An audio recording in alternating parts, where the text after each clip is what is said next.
cette première séance de la saison automne-hiver.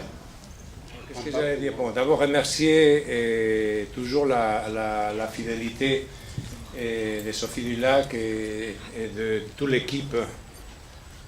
Ah oui, toute l'équipe de ce cinéma qui a été refait.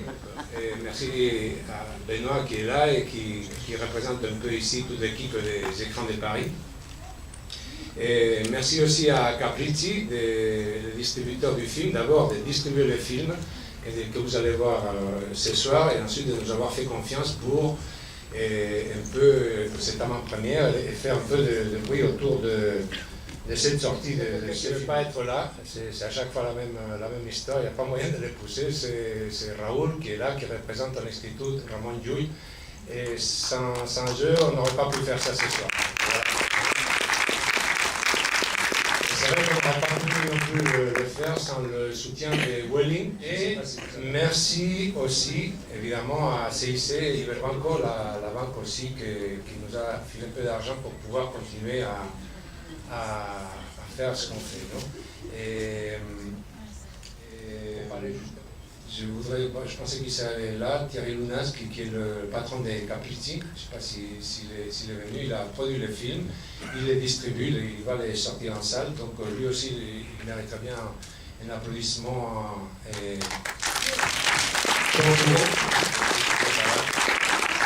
La compagnie sont là, elle joue dans le film, elle le produit aussi. Montse Triola. Jusqu'à là.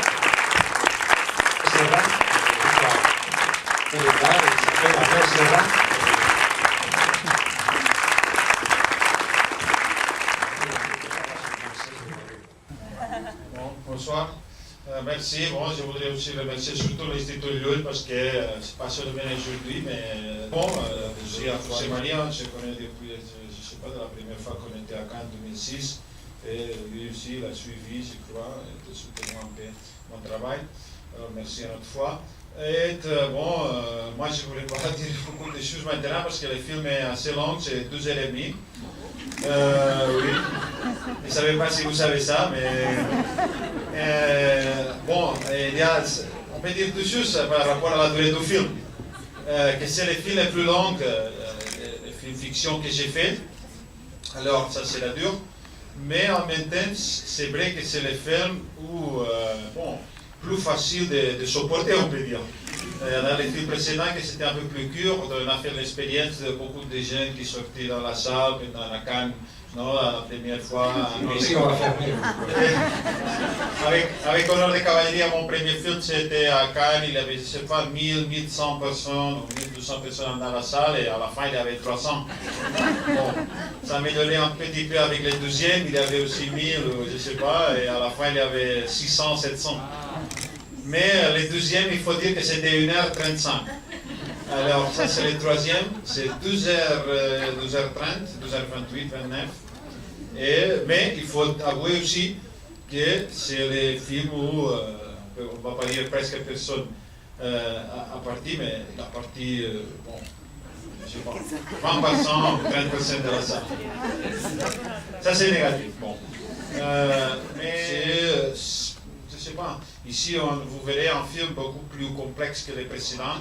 Celui-ci sur Casanova et Dracula, alors le sujet peut-être ça vous attirera un peu plus, c'est un film sur la nuit, parce que les deux partageaient un peu ce sujet, c'était un peu par hasard que j'ai mélangé les deux personnages, de mettre d'un côté ce monde de Casanova, 18e, légèreté, je ne sais pas, sensualité, la communication avec le monde, le rationalisme, etc. Non, il est confronté un peu avec cette autre vision du monde un peu plus obscur, du romantisme, de Dracula, de la violence, de la sexualité, de l'ésotérisme. Et bon, confronté un peu ces deux visions, un trip psychodélique dans une certaine façon. Mais si vous avez de la patience, si vous avez un peu... Non, mais pas la patience, c'est-à-dire la prédisposition de rester calme, on sait déjà ce qu'il y a. Alors après, tous les choses qui ont resté obscures du film, je vais les éclairer. Et bon, bonne projection. Et je suis sûr que le film vous intéressera. Et j'espère. Non, je suis sûr parce que du point de vue artistique, bon, les films, il y a des points intéressants. Mais j'espère que vous l'aimerez aussi. Je suis sûr que vous allez penser, vous allez être convaincu que le film n'est pas aussi mauvais, pas aussi difficile qu'il est dit. Vous allez voir. Non, il est intelligent, il le vend bien. En tout cas, ce qui est sûr, c'est que c'est un film unique et que c'est sûr que c'est le film le plus original que vous verrez cette année. Ça, merci à tous.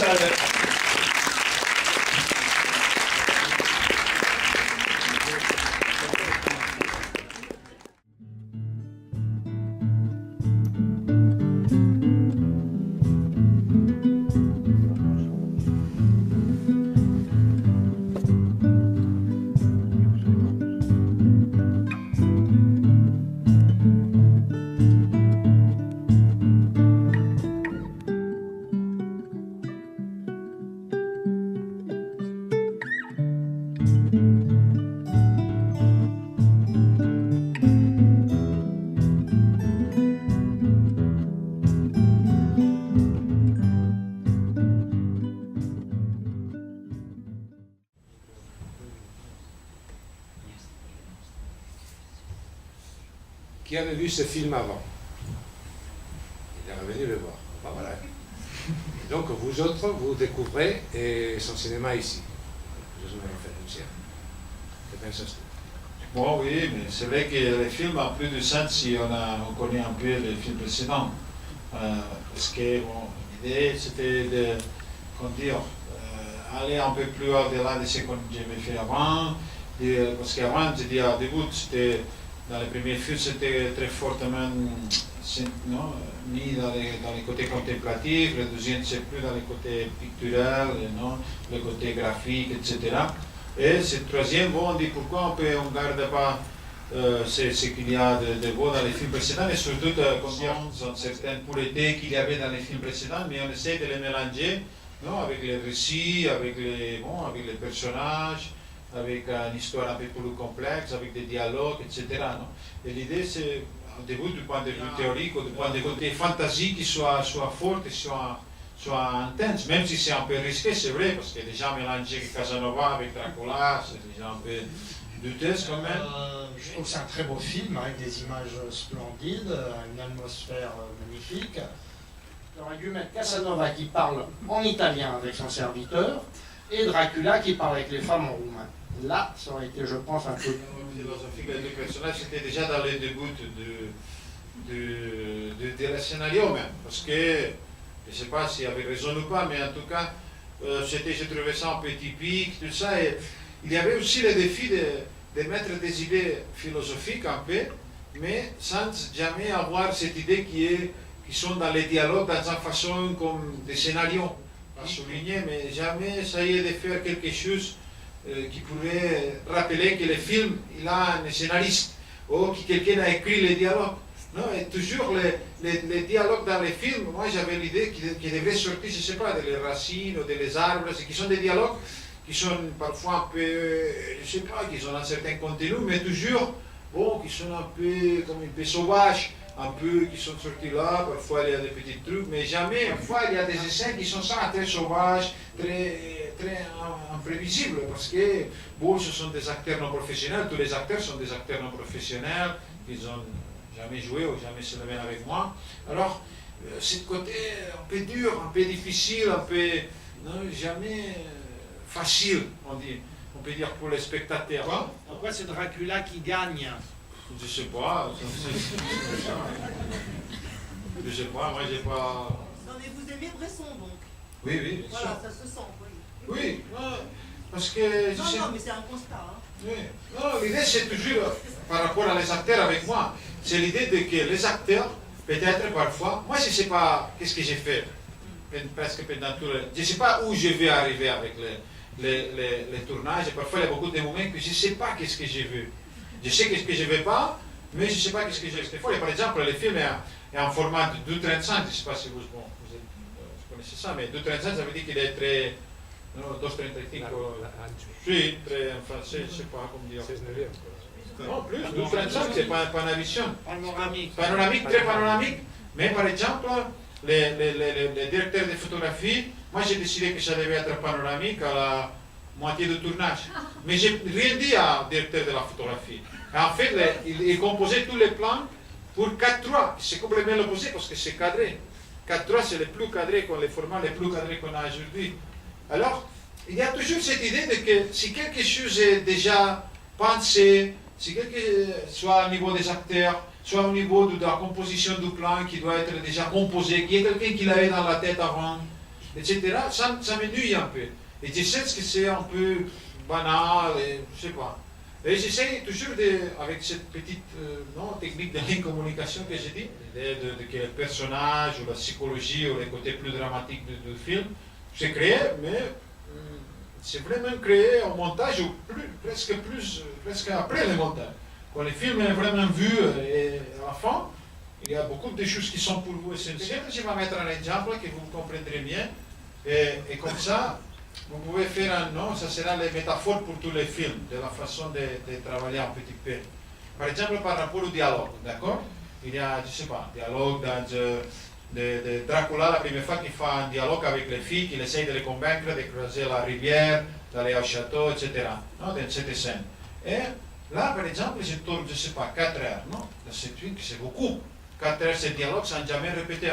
Non, le dialogue va par là, avec des petites variations, tout ça, il revient. Bon, je travaille avec des auteurs, je ne vais pas parler de comment je travaille. Mais en tout cas, on tourne 4 heures de tous ces dialogues, non? Qui est complètement, bon, pas complètement, mais il est assez libre, assez contrôlé, mais qu'on ne répète jamais les mêmes choses. D'accord? Moi, je suis en montage, et après, parce que pour avoir tous ces dialogues dans la tête, 4 heures, ça fait, je ne sais pas, 20 pages de dialogue, ou 30 pages de dialogue. Non, 4 heures de tournage fini. Alors, moi je note tout, non, tous les dialogues, tout ça pour avoir une perspective, pour les avoir là, parce que si tu laisses les mains dans la tête, tu oublies. Alors si tu les as écrits, tu peux, refaire. Mais j'ai dit, bon, là c'est très facile parce que c'est un dessin que c'est chant contre chant. Alors ce jeu c'est très facile, non, pour se comprendre. Alors j'ai dit, bon, je prends ce dialogue ici, non, cette question qu'il pose le mec, mais je ne mets pas la réponse qu'il a fait dans la réalité, dans les tournages, non? Je mets une autre réponse qui est dans un autre moment. Non? Qui est bon, qui ça va, mais qui en même temps ne sait pas. Alors, avec ça, on gagne, et on fait ça avec tous les dialogues, parce que c'est impossible, non? Il doit y avoir une cohérence. Mais, essayez de les faire le maximum. Alors, qu'est-ce qu'il gagne? Deux choses avec ça. La première chose, c'est que c'est mon but, mon objectif, mon premier objectif, c'est qu'il y a les côtés performatifs. Qu'est-ce qu'on fait? Je commence à monter. Alors, les possibilités sont infinies. Non? S'il y en a, je ne sais pas, 30 pages de dialogue et mettre cette question avec cette réponse, tout ça, bon, les possibilités sont infinies. Non? C'est le goût, l'intuition qui me dit qu'est-ce que je dois mélanger avec quoi, etc. Un petit peu de cohérence psychologique, de cohérence narrative dans l'intérieur de la scène, mais en tout cas, les possibilités sont même avec ça très très grandes. Alors, bon, là, je travaille ça pendant 4 jours, tout ça, et quand je suis complètement saturé, non, fatigué, saturé, je laisse. Et la version définitive que je laisse, parce que je suis complètement saturé de ça, c'est la version que je vois, qui est plus ou moins. Il faisait une réplique, il l'a placé là où il n'était pas prévu au départ. Ça, s'il y a des acteurs dans la salle, ils doivent souffrir à leur place. Non, donc ça va au-delà des réalisateurs qu'on a mentionnés quand même. Non, mais c'est intéressant parce que parfois les gens me demandent, mais les dialogues c'était écrit ou pas? C'est qui a écrit les dialogues? Alors que je peux répondre? Les dialogues sont écrits pour moi, ils sont un peu inventés pour les acteurs, mais qui a monté les dialogues, c'est moi. Alors, les mots sont déjà là, mais les dialogues ne sont pas là. Les acteurs ont dit les mots, mais ils n'ont pas fait les dialogues. Alors, qui a écrit les dialogues? Ça, c'est la vraie question. Et là, en sortant, et merci beaucoup d'être venu. Merci à l'heure et à vos autres d'avoir fait l'effort de venir.